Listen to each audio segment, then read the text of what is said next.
Sitting is resumed. Questions to the Executive. Stephen Dunn. One, Mr. Speaker. First Minister.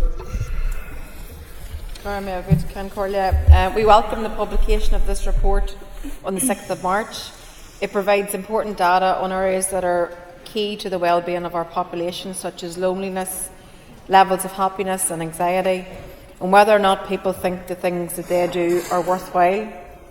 Overall, higher life satisfaction and worthwhile scores indicate an improvement in individual well-being compared with previous figures. 34% of people reported very high levels of life satisfaction, 37% of people reported very high levels of happiness, and 42% reported very high levels of feeling that the things they do are worthwhile. 66% of people reported very low or low levels of anxiety, and there was a significant decrease in the number of people who reported feeling lonely at least some of the time. However, not everyone in our society experiences the same levels of well-being. People who reported their health as very good reported better levels of well-being than those that reported their health as bad or very bad. And people with a disability reported lower levels of well-being than those without a disability.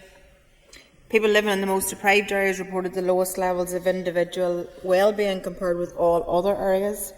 And people in employment reported better levels of well-being than those not in employment. Our programme for government highlights our commitment to working together to improve the well-being of everyone who lives and works here. Mr. Dunn. Thank you, Mr. Speaker, and thank the First Minister for her answer. Can I ask the First Minister how information included in reports such as these will be used to track progress against the programme for government in tackling issues such as anxiety and loneliness, which, as outlined in this report, do remain alarmingly high right across Northern Ireland? Yeah, I think, when you reflect on the report, there's been some improvements, but some areas where we just need to keep a very close, full eye. And I think the programme for government measurements are wellbeing indicators, which will be used to sort of chart our advances and our progresses across all these areas. The fact that it's going to be continuously updated will give us a chance to actually see where we are making progress, and certainly, perhaps even more importantly, let us see where we're not making progress and where people's outcomes haven't improved. There are 51 indicators in total, and all of these are updated at various points throughout the year in line with their source of publications, so they all come from different sources. But we will continue to update those on an ongoing basis. And to give you an example, data for indicators on life satisfaction, self-efficacy and loneliness were published as part of the individual wellbeing report on the 6th of March, and then the wellbeing framework was updated to include those indicators just 5 days later on the 11th of March. So that gives you a sense of just how in real play, in real time, these things can be updated. State Ennis.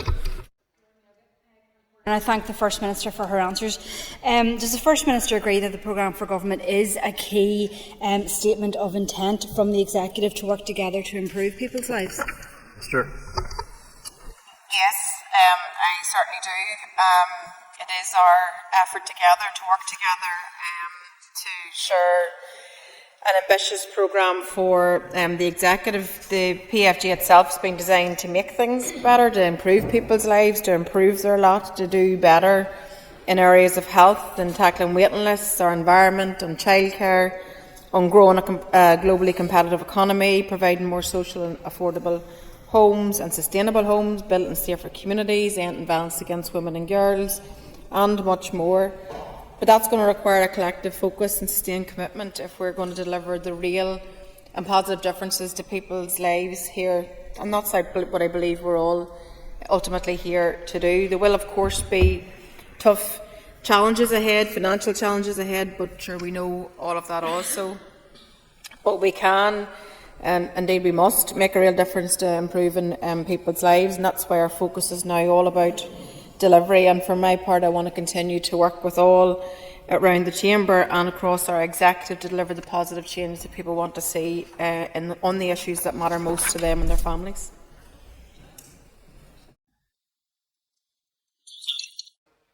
Question 2, please. As part of our commitment to supporting victims and survivors, we have ensured that the funding for VSS has consistently been protected from cuts. We continue to keep the level of funding under review. This financial year we have provided over £21 million to VSS to ensure continued help and support for victims and survivors of the conflict, historically institutional abuse, mother and baby institutions and migrant laundries and workhouses. Support is also provided for those that are assessing the Victims Payment Scheme. VSS provides funding to community groups here to deliver essential support and services to victims and survivors. In addition, this year over 6,000 people have been supported through self-directed assistance payments alone. It is the lead partner of the €25 million Peace Plus programme, which aims to improve the health and well-being of victims and survivors by increasing access to high-quality trauma-informed services.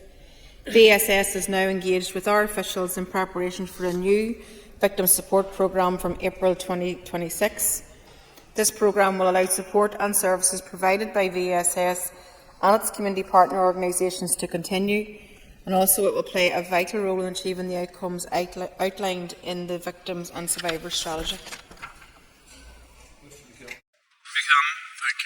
for your answers so far. First Minister, what is your assessment of how the fund is distributed to the relevant groups, and how is it assessed based on their outputs? Well, funding is distributed by an open call mechanism, and that's absolutely always managed just directly by VSS, and all groups themselves have delivery plans which are renewed annually and aligned to their own budget allocation.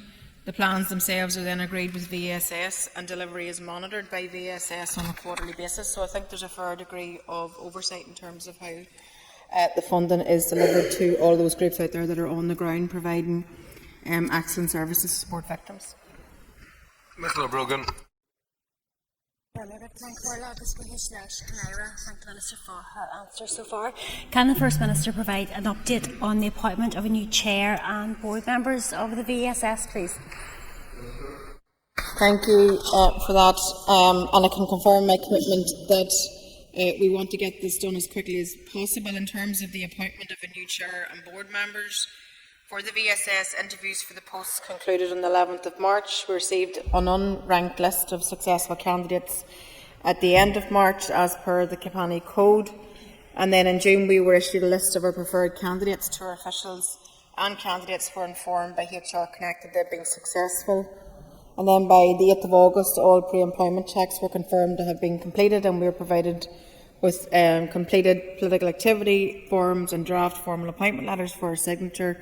Again, that's a requirement by Capani. So I hope that the successful candidates will take up their posts without further delay, and that will ensure that VSS continues to do the great work that it does and has a full board and its court at all times.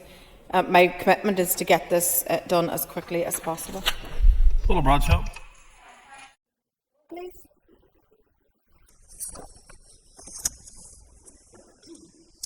We are pleased to advise that the Deputy First Minister and I will shortly be meeting with the candidates who have been deemed appointable by the selection panel.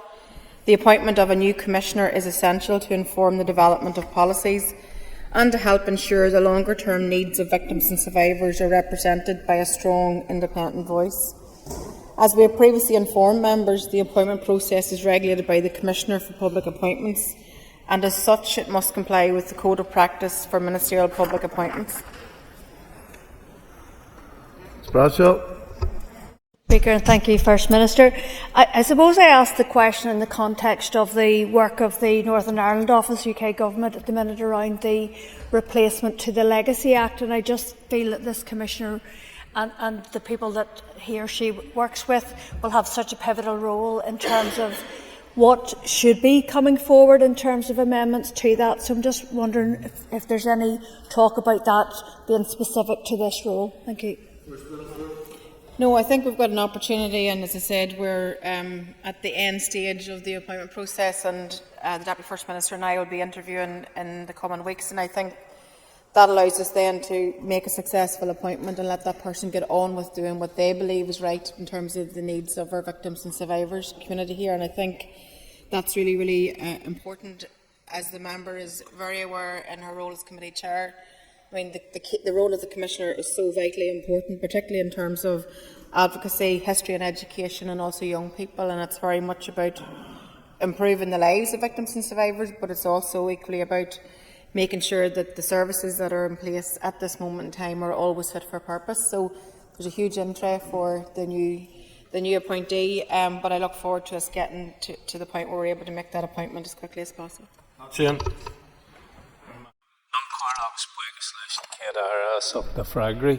I welcome that a public recruitment competition for a new Irish Language Commissioner has commenced. Would the First Minister agree with me that would be hugely welcome development among Gaeilgeoirí and the Irish language community in general, and represent another step forward in building a society underpinned by rights and respect for all? Yes, to the member. Yes, I think it is a significant milestone, the fact that they are now out for appointment also. I think it's something that's very much appreciated by Gaeilgeoirí. There's no doubt the influence of the Irish language can be seen in every corner of life. Yesterday was a good example of that on St Patrick's Day.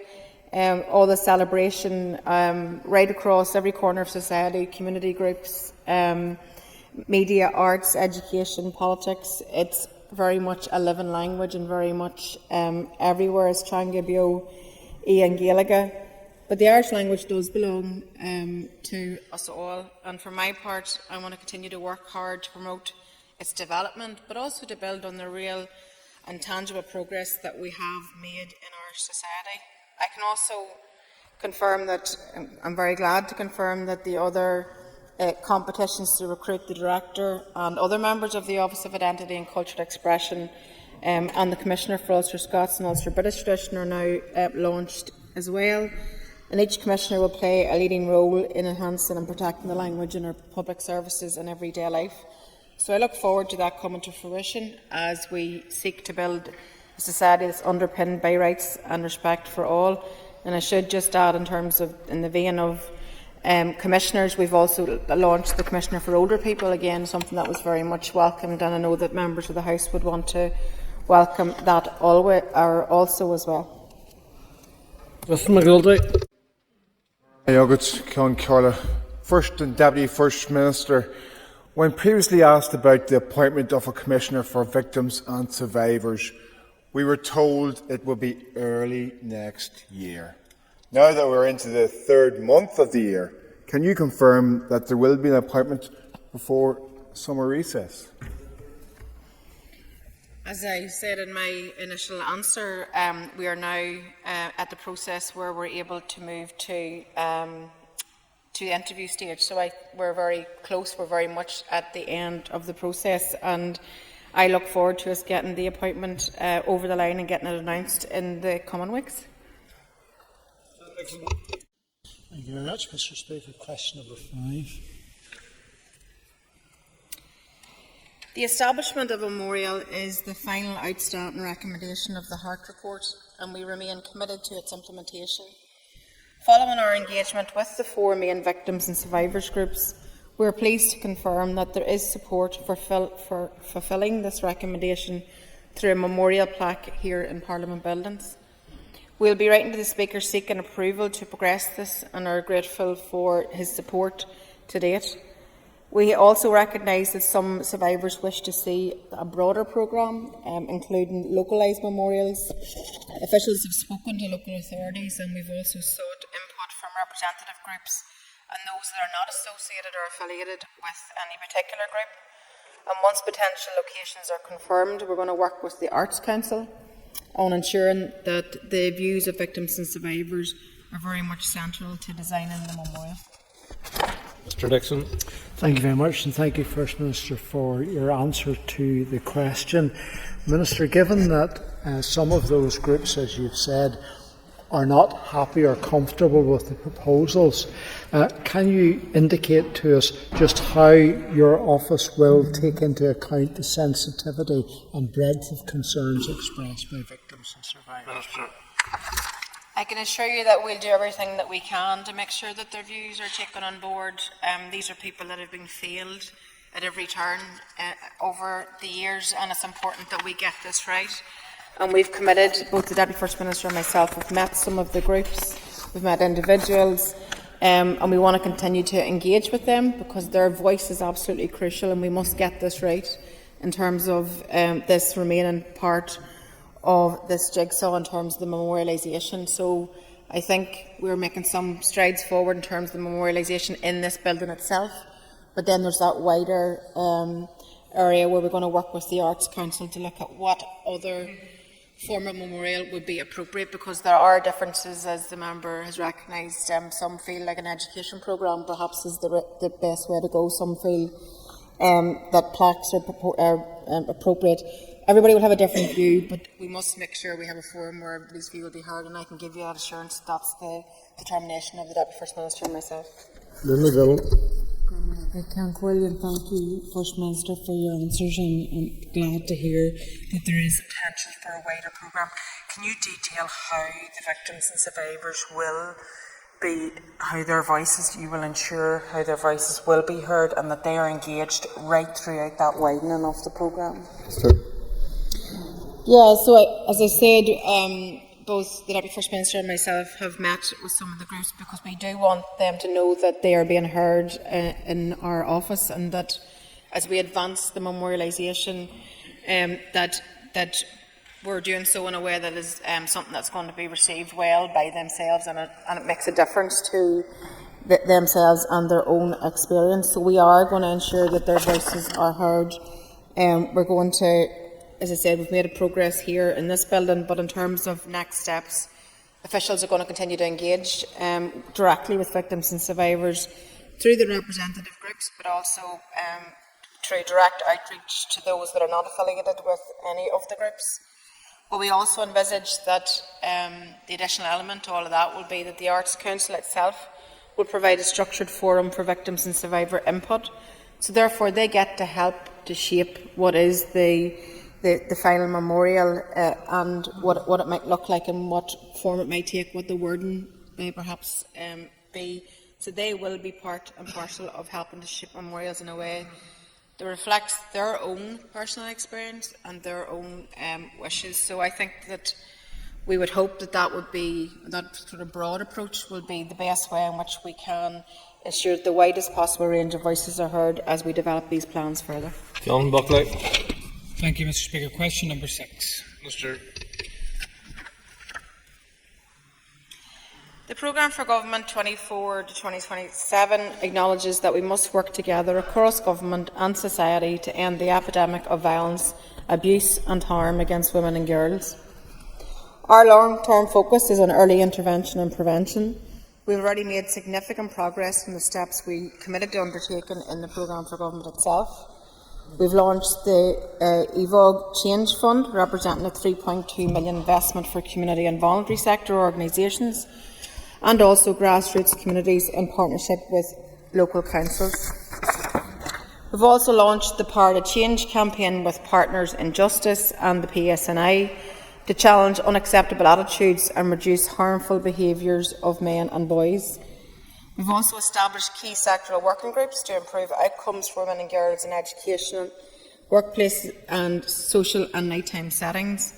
Through the SBRA Challenge Fund, we've invested in organisations to explore how to use technological innovation to improve understanding and prevention, and also to improve the safety of women and girls everywhere. So we're going to continue to work with executive colleagues to support delivery and communications, as well as advising on innovation and good practice. Thank you, Speaker. I welcome the strategy which aims to protect women and young girls from violence.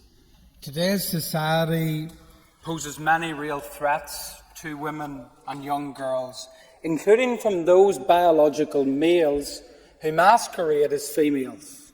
So can I ask the First Minister, does she share my concerns, and indeed the concerns of many women in our community, and the common sense view that biological men, should not be able to compete in female sport, and that female safe spaces, particularly female changing rooms, should never be accessible to biological males, no ifs or no buts. Look, I'm not going down this route. What I will say is that our strategy, which you've asked me a question in relation to, is very much about ending violence against all women in society. It's not focused on perpetrators, it's focused on ending violence against women who receive or always receive an end of this violence. I'm not taking you up on going down a one-way street of trying to marginalise one section of the community over the other. I don't think that is helpful. I'm all about protection for women. I don't think there's anybody in this chamber that isn't. Kathy Mason. First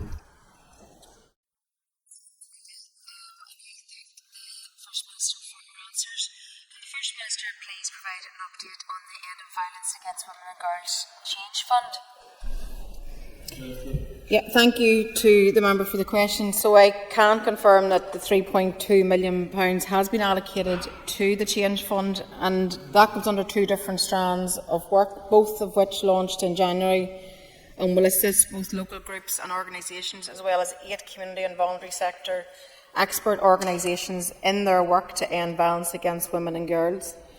As part of the EVOG Local Change Fund, funding of £1.4 million has been allocated across councils, and that's going to make grants up to £25,000 available to community and voluntary sector organisations who are operating in a very local way, providing funding direct to grassroots community groups to build capacity and to allow them to take local action. And I can say to the member that I was actually just at a young women's group for International Women's Day, and I was actually quite surprised to learn how this funding is actually filtered right down into grassroots level. This is a small rural community group, young women's group, and they themselves were part of bidding into the local council for a small pot of funding that allowed them to devise a device that actually helped the young women in the community feel safe. And I felt so proud that a strategy that we have agreed on this chamber actually was making a difference on the ground with young teenagers and young women and young men who were talking about, across society, talking about violence against women and girls. But these young women's group that actually devised something that was funded through this programme, to me that's something at a very high level strategy working in action, and I was very proud of that piece of work and to see that happening. But across all of our councils, the applications are open until the end of this month, and delivery is going to be commencing from April 2025. And we've also announced the £1.2 million investment under the EVOG Regional Change Fund on the 21st of January, and that funding again is going to be available up until the end of March 2026, with support and partner with 8 community and voluntary sector expert organisations who are already leading the way right across the north in terms of preventing violence against women and girls. Additionally, we have provided £600,000 across the 11 local council areas. Your time's up, Sorry, okay, thank you. So anyway, there's lots of work happening on the ground, and I can see our strategy filtering right onto the ground, which is more important. Cara Hunter. Thank the First Minister for her answer so far. First Minister, on page 33 of the Ending Violence Against Women and Girls strategy, it alludes to creating a technology challenge fund to address digital violence towards women and girls online. Can you detail today how or if the funding alluded to in the programme for government will contribute to this? Yeah, as the member is acutely aware from her own personal experience, the online experience of so many women is absolutely horrific, to say the least. And that's why it is important that as part of our strategy we are looking at this very area. This is also a very evolving situation as new software and things come online and new ways in which to engage online. So I can say to the member that as part of our office's work, Ofcom actually briefed our junior ministers last week in terms of the work of Ofcom on terms of their regulatory framework, and also the passing of the Online Safety Act in 2023. Cases like your own, a number of high-profile recent cases have really demonstrated why we need to get more active in this field, and we need to stay ahead of the technology, and we need to be advancing. So I think that's something that we all want to increasingly, I suppose, get ahead of as best as you can in this complicated world. But I think the increasing challenge lies in the fact that the online platforms and the way in which young people engage is something that's quite challenging, but we have, in the framework itself, we have built-in agility to actually lend ourselves to these problems as they arise, particularly in relation to expanding on how we're going to tackle ending online harm and technological abuse, including sexually explicit deepfake imagery as well. Thank you, Mr. Speaker. Further to Mr. Buckley's supplementary question, the non-answer that he got, what is the First Minister's take on a biological man beating up a woman in the boxing ring because he claims to be a woman? First Minister. Not related to the question, and I told you I'm not playing your game. I told you this on every occasion you ask me, and every time you ask me the question, I'm going to give you the same answer. Mr. McAllister is not in her seat. Question 8 was withdrawn. I call William Irwin. Minister. We are delighted to have appointed Siobhan Casey as Commissioner for Older People. Siobhan will be in post from the 7th of April 2025. We recognise that the role of the Commissioner as being vital in safeguarding and promoting the interests of older people here and ensuring that the welfare and rights of this sector are respected and protected, and also that their voice is heard. So we look forward to engaging with the new Commissioner as she sets her priorities for the year ahead, and also that she champions the rights and needs of older people. Mr. Irwin. Well, would the First Minister agree with me that rights of older people are very important? Because many old people feel that decisions are being made without their consent, even though the capacity to make those decisions themselves. Yeah, I think that's why it's important that we have our Commissioner now in place, and I think certainly the Deputy First Minister, I'm sure, would agree with me that when we interviewed Siobhan has a real passion for being an advocate for older people. She's great depth of experience in her previous role, and I think that's really going to enhance her offering to our older population. The role of the Commissioner is quite wide in promoting an awareness of matters relating to and safeguarding of older people, challenging discrimination, promoting positive attitudes. And I can tell you that from my experience of the interview, the calibre of Siobhan coming forward is going to be somebody who is going to be energetic on behalf of older people out there in society. Mr. Clark's not displeased. I call Steve Egan.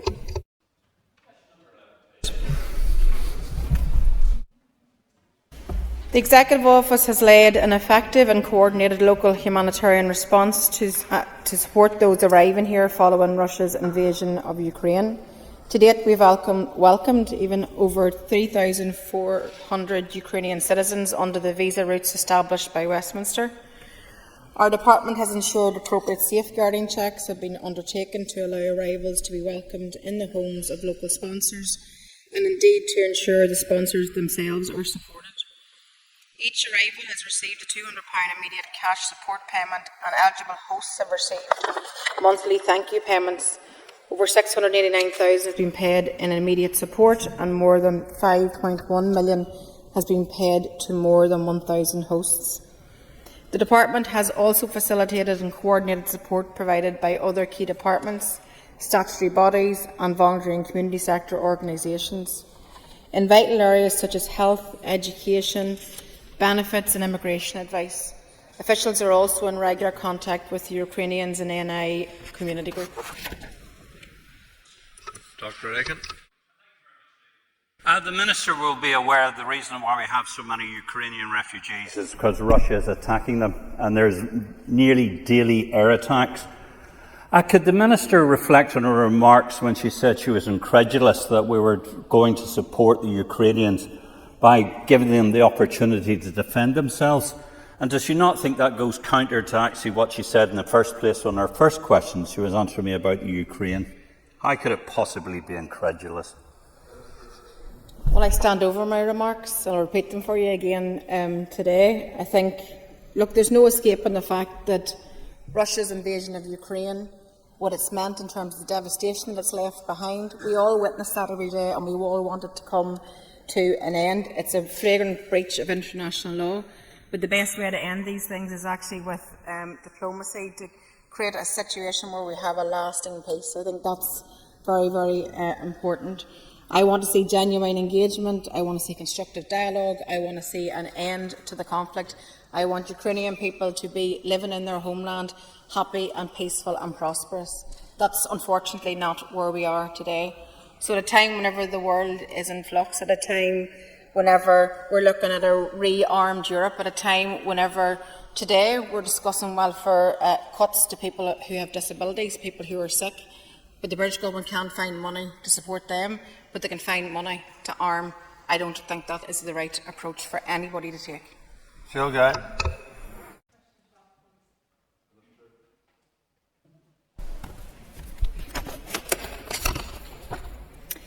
We recognise the immense economic, historical and reconciliation potential of the site and are committed to working with the Maze Lawn Cash Board to maximise those opportunities for the benefit of all. The Board met with the TEO Permanent Secretary on the 27th of February 2025, and since that meeting we have received advice from officials on the options for the Board and also for the immediate priorities. That's currently under consideration in our office, but no decisions have been made yet in terms of the future of the site. Mrs. Guy. Thank you, First Minister, for the answer. Have you presented with options for the MLK Development Corporation on a way forward, and have these been considered, and what are the next steps with that? Sure. Yes, so just as I've said, we've just recently received some information, particularly in terms of those specific options, and we have to meet then with our Permanent Secretary to discuss these, but as I said, no decisions have been made at this moment in time, but this is something that we have to discuss because we have to, as I said, politically, or before in this chamber, what we need to see is a political agreement in terms of what I think is the enormous economic potential of the site. You know this, I know you agree with that. I think many others here agree with that. Also, I think it could be a game changer for our local economy, so I hope that we can get to the point where we have a political agreement, and I hope that we can get the site opened up in a way that will bring huge benefits to our local economy. Mr. Brett's not in his place. Call down Armstrong. And First Minister, can I ask you question 14? Thank you. We're flying through them today. The Executive faced significant challenges setting a budget for 24-25, and the financial position remains very difficult due to the interim fiscal framework. We therefore have insufficient budget, and conversations are ongoing regarding this. As a consequence of this, the departments are all facing tough decisions to manage their budgets and to live within their funding allocations. This year we had to agree a 24-25 budget ahead of the programme for government to make sure that departments had the certainty needed to run public services. This enabled the department to plan ahead to deliver our joint priorities, and then over the last 12 months the Executive has delivered significant outcomes for workers, families and communities, including public sector pay, improvements in childcare provision, a strategy to end violence against women and girls, among much more. Equally, we know that there's an awful lot more still to be done across the remainder of this mandate, and we want to continue to build upon what we have been able to achieve for people in this first year. The draft budget itself was agreed on the 19th of December, and the consultation on this closed just last week on the 13th of March, and it's now for the Executive to agree its final budget and work together to develop and agree the detailed policies as we move to delivering the commitments which we've all signed up to in the programme for government. That brings us to the topical questions for the First Minister, and I call Matthew O'Taylor. First Minister, was it right for you, the Deputy First Minister and others to create the expectation that people who lost power as a result of Storm Eowyn would receive compensation, given those hopes have now been dashed?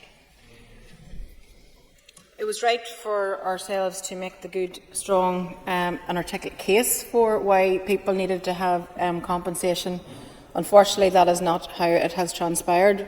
I think a lot of effort, as we said at the time, and a lot of credit needs to go to all of our agencies that responded in live play and at that time in terms of trying to support people and get them reconnected. But there's no doubt that people had their lives disrupted, and it's disappointing that Ofcom and couldn't find their way to provide the compensation which we all articulated was absolutely needed. With respect, First Minister, you aren't, nor the Deputy First Minister, advice NI. It's not your job simply to be articulate and to make cases. It's your job to lead. Whenever thousands of people heard you, the Deputy First Minister and the then Economy Minister say that compensation should be paid, that created an expectation. Those people have been let down. Would you perhaps reflect that in the future, perhaps governing takes more than simply warm words? First Minister. I will not apologise for standing up for people. I won't apologise for working hard on people's behalf. I believe that in terms of the storm response itself, I believe that every agency put its shoulder to the wheel. I think everybody got on the ground immediately to try to assist. I believe we give out the right warnings to try to get people ahead. But of course, we're going to make the case for people to have compensation. It was the right thing to do, and I'll do it again tomorrow if needs be. But let's work to ensure that where lessons are learned, and for future storm, which we know, just given climate, that is where we will unfortunately inevitably be. We need to look at how we can best support people at times of crisis. I think that's what we all would want to do. First Minister, given the news that Israel has renewed their deadly air attacks on the people of Gaza, will the First Minister agree that this is an appalling breach of the ceasefire? First Minister. Yeah, I think that last night's airstrikes in Gaza were nothing short of a brutal and inhumane assault on people who are defenceless. These are people with nowhere to go. These are people with no roofs over their head. These are people with no food in front of them. Children are trapped in a nightmare with nowhere to run. And what we've seen over the course of the last 24, 48 hours are Israeli bombs raining down again on the people of Palestine. For the love of God, what and who could ever think that this is remotely acceptable? And it's a gross failure of leadership and utterly reprehensible that world leaders are standing by.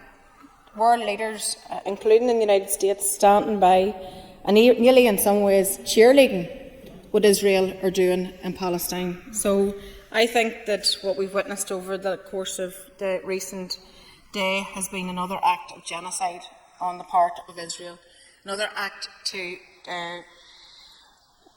murder and kill and maim the Palestinian people. And I again appeal to the international community for everybody to put their efforts to the fore again. It's now time to act. We need to see a resolution for everybody in the Middle East. We need to see a resolution which is a two-state solution and something that will give peace to both Palestinians and Israelis. Thank you, First Minister. The Palestinian people in Gaza have endured horrendous slaughter at the hands of the Israeli occupation forces, in particular over the last year and a half. Would you agree that Israel needs to stop their attacks and respect the ceasefire? Yes, I call on the Israeli government to reinstate and to respect the ceasefire that was achieved. But the international community, including Britain and in Dublin, need to ensure that all pressure is exerted to avert what is happening right now. Israel just can't be allowed to continue to breach international law and to annex the Palestinian people and to basically to attack them day and daily. It just can't continue. Where are the international community at this moment in time when the Palestinians need them? Chambers. The First Minister gave her initial assessment of the benefits of the visit to Washington last week by a large Northern Ireland delegation. Well, as the member is aware, I didn't attend Washington last week, but I can tell you that for reasons that I've just referenced, because of the situation in Palestine, because of the stance of the US administration, and because I simply will not turn the other way when we see such a breach of international law and the genocide of the Palestinian people. And I'm telling you all, whenever everybody will reflect on this period in time, and there'll be those that decided to look away and there are those that didn't, I would be proud to say I did not look away. But I believe we can make that principled position, but also work to promote our local economy, which I'm glad that we were able to do over the course of the recent week. It showcased ourselves as a great place to live, to work, to invest, to study, and we very much took that message when the Deputy First Minister and I led a Chamber of Commerce delegation when we went to mark the first anniversary of a Memorandum of Understanding with the North Carolina Chamber. And that itself was an opportunity for us to promote our vision for our economy, and also to say that we are such a fantastic place with such innovators and such world-leading businesses. And it was a sense of pride, actually, I think, for the Deputy First Minister and myself to lead such a strong delegation of local business people. And it gave us an opportunity to also extend an invite to the North Carolina Chamber and their political representatives to come here at some stage, hopefully this year also. That will allow us then again to further those relationships that we have built.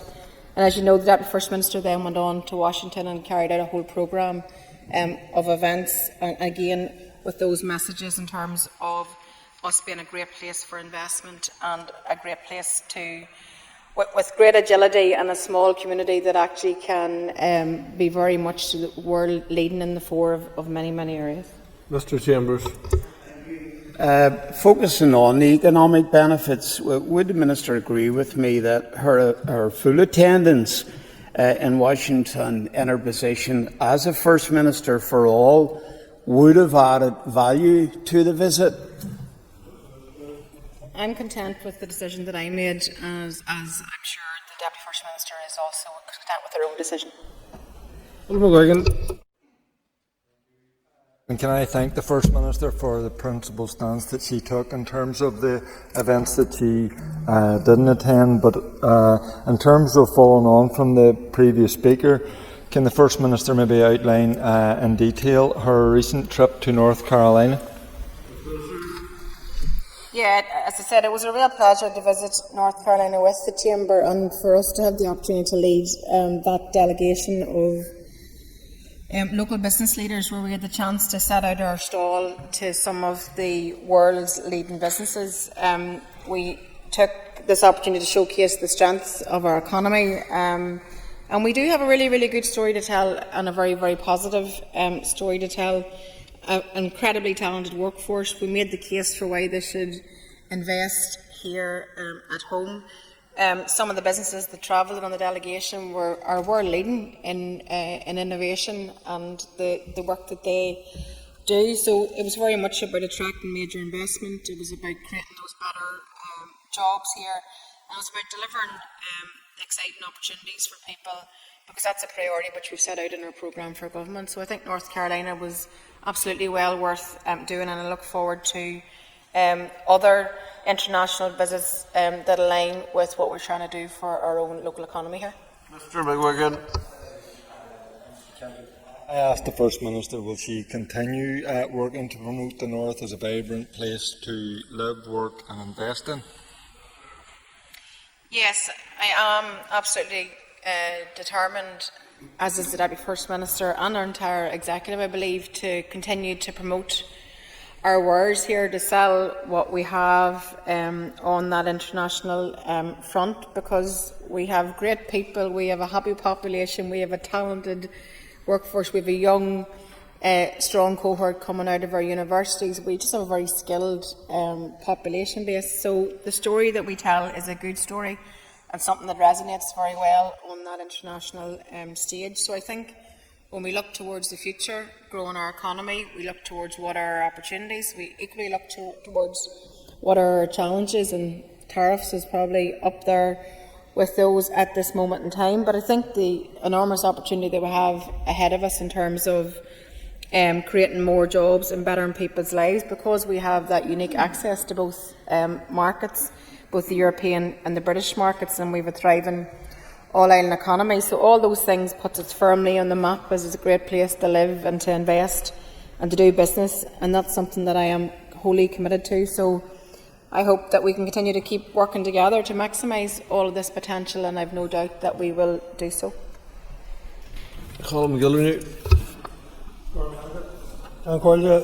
First Minister, the British Government have just announced a series of cuts to welfare payments, particularly focused on disability payments, causing massive concern, rightly so, including for people who rely on those supports. Will the First Minister commit to raising this issue with the British Government? Yeah, I haven't seen the full detail, but I know it's been announced, and I think, yes, absolutely, we have to raise this issue with the British Government. I'm sure the Department of Communities will likewise be wanting to raise these issues, because I think that this is yet again more of the same from this government in London, who are reaching constantly for those people who need our support more than others. These are people that have brought in the national insurance hike that's going to be so detrimental to our local businesses. These are people who have cut the winter fuel payment for pensioners, and now they're reaching for people with disabilities and those that are sick and vulnerable in our society. I mean, these are political choices being made in London that are impacting detrimentally on our lives here, and we don't have a say in that. So I think that targeting the most vulnerable in our society through these punitive taxes is clearly a political choice in London, but it does not serve the interests of our people here. But I can assure you that, yes, we will take every opportunity to raise these issues with the relevant people in London. Mr. Gilder. And does the First Minister also agree with me that the levels of funding supplied from the British Government to the Executive are simply not enough? This was one of our day one priorities, and I think every party actually represented in the Chamber, I believe, party grouping certainly signed up to that being the case, and we have seen that they have recognised that we have been underfunded, but we're feeling the detriment and the impact of 14 years of Tory austerity, and now that's being continued as a political choice by this new British Government, and that's impacting our public services every day and our ability to deliver on health and education and transform and do all the things that we've said that we want to do. So we have to continue to make this case. We have to continue to build the case for why we need a proper funding model. We're not asking for special treatment, we're asking for what is appropriate. The people here pay taxes, they pay the national insurance, they deserve good public services. So we have to continue to make this case to the Treasury in London and ensure that our voice is heard. I think we can reflect on the fact that we have made some progress here, but I do think that we have certainly got a long way to go to ensure that we have proper funded public services for the people that we all represent. Question 6 withdrawn. I call Nicola Brogan. It was great to see the First Minister speak and attend the Women in Business Awards last week. Does the First Minister agree that women are leading the way across our society? Yes, it was a great initiative. Women in Business Awards is always such a positive event, celebrating all that is great, all the innovators right across the business community, and I have to commend the women in business themselves for the work that they do to support women, to ensure that they have the skills in which to step forward, whether that's to be an entrepreneur, a social economy, or even just to do better in the career that they're in. But when we look across society, we can reflect on so many positive changes that are evident in this chamber itself. The number of women in politics, I think, is something that's something that we can point to as progress. You look around the executive table, likewise, I think we can point to that as progress. And I see it every day in all the engagements. You can see women leading from the front in all areas, and in particular on this occasion it was about the celebration of women in business. Ms. Brogan. Thank you, Mr. Speaker. Will the First Minister recommit today to tackling issues facing women and girls in our society? Yes, I can. You may have seen at the weekend, writing in the Irish Times, Justine McCarthy wrote, "Misogyny is killing women, but it is sexism that facilitates it." And I think that is a real wake-up call. Together, we have to break the cycle of violence and support those women and girls who refuse to be silenced. And all of us in this chamber have a role to play in doing that, in confronting, challenging them, or challenging where we see it, confronting and exposing it where we see it. This thing that's called casual, everyday sexism, there is nothing casual about it. That's why from day one this has been a priority for our executive, and our strategy tackles the root causes of this violence. Very much is all about prevention, and as I said, I think that's going to have a positive and lasting impact for our wider society here. But we'll do this whenever we work together. All of the parties of this chamber, working with our partners out there across society, we need to do everything that we can to break down barriers, to challenge the sexism where it occurs and the misogyny where it occurs. I'm certainly committed to that, and I know that members elected here are also up for that too. Honourable McMurray. Thank you to the First Minister. The Executive Office report ending violence against women and girls documents attitudes of 16-year-olds in Northern Ireland and the prevalence of adverse childhood experiences. What role does the First Minister feel that the Executive Office has in tackling all such adverse experiences? First Minister. I'm not sure I picked up the question right, so if I didn't, given the time, if I didn't, I will write to you to confirm. But I think one of the beauties of our strategy itself is the fact that so many partners came together to devise the strategy itself, including those groups who work with young people. I think that's what you referred to, and I'm sorry I didn't quite hear you properly. So I'll check the Hansard and I'll write to you. But I think you were asking about adverse incidents and how we can change that. The beauty of the strategy itself is that it's agile as well, so we can respond to issues as they arise. So if we pick up information that's not reflected in the strategy, we can adapt. And if that's not what you asked me, then I will write to you to confirm. Time was lapsed. Questions to the First Ministers. Now move to the next item of business. If members just take their ease for a moment while we change the chair.